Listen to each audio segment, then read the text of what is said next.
guys, it's Joel and welcome back to the channel. Today I am joined by Ben Rain in his E89 35 Z4. If you haven't seen already, I filmed another pretty much identical video to this, which is probably the last video that went out on my channel, which was an aesthetic differences on the outside of these two cars.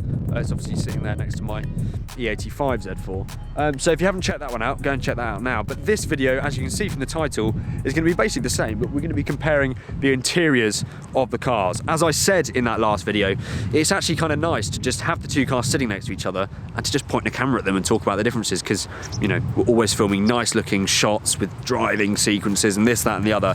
But actually today I thought, let's just point out some differences between the two of them from a cosmetic, aesthetic, I don't know what the right word is really, from that standpoint. So yeah, let's go and have a look at the interiors of my E85 Z4 next to Ben's E89 Z4. So here we are a little bit closer now, you can see the two cars together. Let's start with the E85 and have a look at the inside of that. Let's just firstly start by apologising for the state of this interior. I haven't had it sort of cleaned properly in a while. I use this every day, so I rarely actually have time to clean it when I'm not driving it. Anyway, that's sort of the whole view of it. Mine, I mean, it's a lot more dated. So as you'll see in a moment with Ben's, oh look, there's another Z4. Hello. Yeah, as you will see with Ben's in a moment, there's a lot more sort of stuff going on. This is still a very raw interior, but there are similarities as well, such as this BMW plaque, which I think is in Ben's. So then, starting with the door, you'll actually notice when we go into Ben's, the similarity, it's quite similar. There's a handle, that and that are all in the same place along with the speaker. But yeah, very basic, not much going on there. There is like a storage compartment here, which I also think the E89 has. Seat controls are on the side of the seat there, as you will also find in the E89. And yeah, glove box located here, cup holders located under the vents if you have them, mine doesn't. And then yeah, moving around the car, there's a storage compartment here, which is full of parking permits and nasal spray, and also my old gear stick. And yeah, and then your wind deflector up there behind the seat. If I move this forward, my car has got a storage compartment there. I think you'll see in the E89 that there's sort of a rear shelf and net, which I think is a little bit better. Yeah, obviously that all-important 6-speed manual in the middle of the car there, with a manual handbrake, hazard lights, door lock buttons, and sport button there. Also under here, we've got the roof up and down switch, the traction mode settings, and the tyre pressure reset button, I think. Also, the heated seats are normally there, but this car just doesn't have them. Climate controls under the sort of stereo area. This is an aftermarket stereo. And yeah, and then everything is sort of laid out similarly on the wheels. So the cruise control stalk at the bottom here, below the indicator stalks. This car in particular doesn't have any wheel buttons. And then on that side we've got the wiper stalk. Coming round to the driver's side then, if I just jump in, I can show you the instrument cluster. So on this E85 Z4, this is a 2004 car, so as you might expect, it's very basic. Just got the speedo there and a classic tachometer, or rev counter as we call it in the UK, with the water temperature at the bottom and your fuel level. Also, if I can put the keys, if I've got them somewhere, yep, they're in my pocket, bear with me. If I put the keys in the ignition, you'll see the very basic display that I've got. It tells you your oil service when you first switch it on, and then yeah, you've just got mileage display, trip display, time, temperature, miles per gallon, which is actually pretty good at the moment, and miles remaining in your tank, and average speed over however long you set it. So yeah, so basically a very basic display on this car, and obviously there's not much in the way of infotainment. This doesn't have the sat nav, which is a pretty out of date thing on these anyway. This just have an aftermarket Bluetooth stereo, which is fine. It's all I really need. On this side of the car, the only other thing you'll notice is the lights controls are all here, and yeah, very much a similar door on this side. I just control both windows and the wing mirrors from this side too. Also, the bonnet lever is there, along with the boot unlock switch, which is there. I think, guys, that is pretty much it for this car. So let's jump into Ben's car and look at the interior on the E89. Here we are then, let's move into Ben's E89. So, as I mentioned, the door card is still there. This one obviously being the 35IS top of the range, has the sort of M emblem there. But yeah, look at the door, exactly the same. You've got the handle, then you've got this little bridge holder thing here, speaker, and the light switch, and also a very similar side pocket, except these ones quite cleverly extend, because I always find it impossible in my car, in the E85, to actually get anything in those door cards. Once they're in there, you can't even get them out either, but with this one you can open it, access it nice and easily. So yeah, very similar again with the seats. These obviously slightly different seats, sport seats with the extender here, but yeah, seat controls are located in the same place, and behind them just a speaker, not actually a sort of storage compartment, but that's fine because I don't even use mine, it's in a useless place. But yeah, so as I mentioned, you've got this rear shelf, which is what you got there. Oh, he's got Ice Age. Okay, interesting. But yeah, we've got this rear shelf with like a little net where you can store various bits and bobs, which does look quite useful. There is also a storage bin in the car here, which is full of Ben's hideous sunglasses. So yeah, that's quite useful, and obviously the E85 doesn't have that. You'll notice then the main differences with the interiors are sort of in the middle. You've got a much sort of larger climate display bit there, followed by the engine start button, which is obviously again something my car doesn't have. And then you've got your radio controls and CD changer, which seems kind of crazy. This is a 2011 car and it's still got a CD changer, although I guess that actually back then CDs were still used. I don't really know, I'm about 3 years old. And then yeah, similarly underneath everything you've got the buttons for the roof up and down, and the heated seat options, and also, I don't know what that is, I guess parking sensors.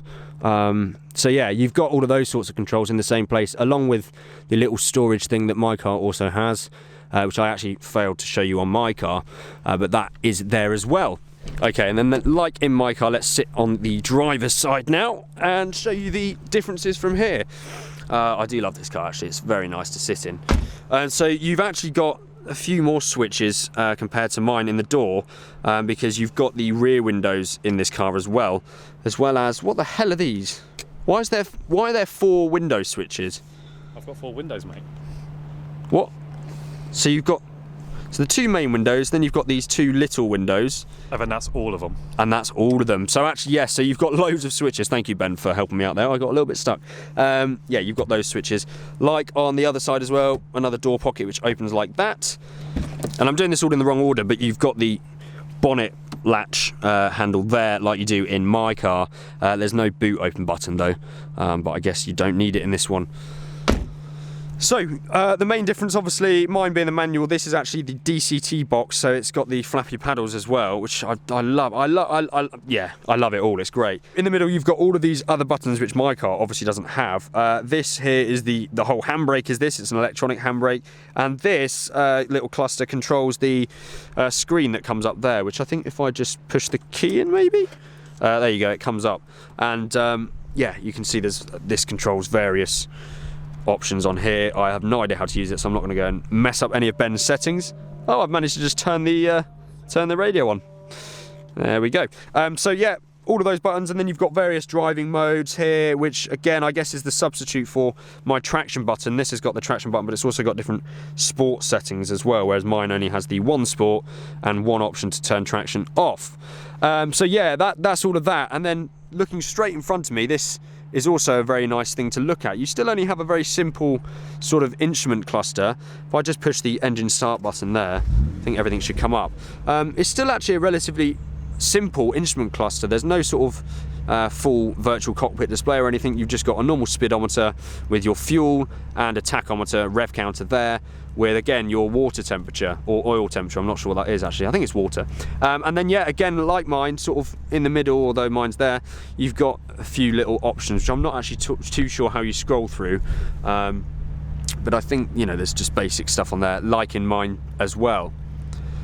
This shares the same location for the lights, which are on the right hand side, and like I say, all of the stalks, the cruise control, the indicator stalk and the wiper stalks are in the same place, and there's obviously just a few buttons on this particular car's wheel which controls a few other things as well. I think, guys, that mostly covers it. So yeah, there's lots of similarities, but this is obviously a much nicer interior to be in. I do really like the interior of this car. It's very, very nice indeed. So, Ben very rightly pointed out that before I end this video, I should probably just point out the boot space differences between these two cars, because there are quite a lot of differences. Mine, I apologise, is just going to be full of absolute, yeah, I mean, look at that. It's an absolute mess. This is like gym stuff, camera stuff, and then just rubbish from the insides, because I didn't want to film that. Anyway, yeah, you've got a relatively extensive boot in here. It's really hard to see, because obviously I've made a complete mess of it. I do apologise. I'm just going to close it. But yeah, you can get two large suitcases in there. I've never had any problems sort of with not being able to fit stuff in that boot. Over to the E89, which very smartly opens with the BMW badge. There we go. It's quite heavy actually. The roof is down, so you can't really see. But basically, when the roof isn't down, I mean, this isn't very useful, is it? But yeah, when the roof's not down, it's actually still a very small space compared to mine, because it's quite narrow. I don't know if you can see in there. If I turn this up there, you might be able to see. It's yeah, it's quite a narrow boot inside there. This is a relatively large pelly case, and you can see how that takes up a large area. But yeah, when the roof is down, which is more important because you probably mostly use these cars with the roof down, the space is relatively limited inside the boot. Here we go then, the roof's up, so actually there is a lot more space. I don't know how this goes. Push it. Pull it. Help. Thanks, Ben. So there we go, there's the boot. Actually, I was kind of wrong, because I'd say it's slightly, there's a smaller sort of open space, but the whole area, I don't know, I mean, you guys can probably just look this up on parkers.com or something. It'll tell you the boot capacity. I'd say it's a slightly smaller boot, but mainly, obviously, when this is down, as you just saw, which you need to have down to have the roof off, which I guess is the whole point of a convertible, the roof, the boot space, should I say, is a lot less extensive. So guys, there we have it. They were the interiors, or the inside areas, of the E89 Z4 against the E85 Z4. I hope you found that informative. If I've missed anything or got anything wrong, please do comment below, because I'm always interested to hear your guys' opinions, and I know that everyone in the comments really benefits from everyone sharing their opinions too. So yeah, that has been it, guys. I hope you've enjoyed it and found it useful. If you are still watching and you haven't done so already, please do hit that subscribe button for more content. I'm upping the amount of videos in 2019, and yeah, you certainly won't get bored, because they're going to be piling onto your screens throughout the year. So lots of interesting stuff coming up soon. I hope you guys have found this useful, and like I said, if you haven't seen the exterior comparison, that is on the channel already, so go ahead and check that out. It will be linked in the description below, and also on the screen most probably. So guys, thank you for watching this one, and I will see you very, very soon.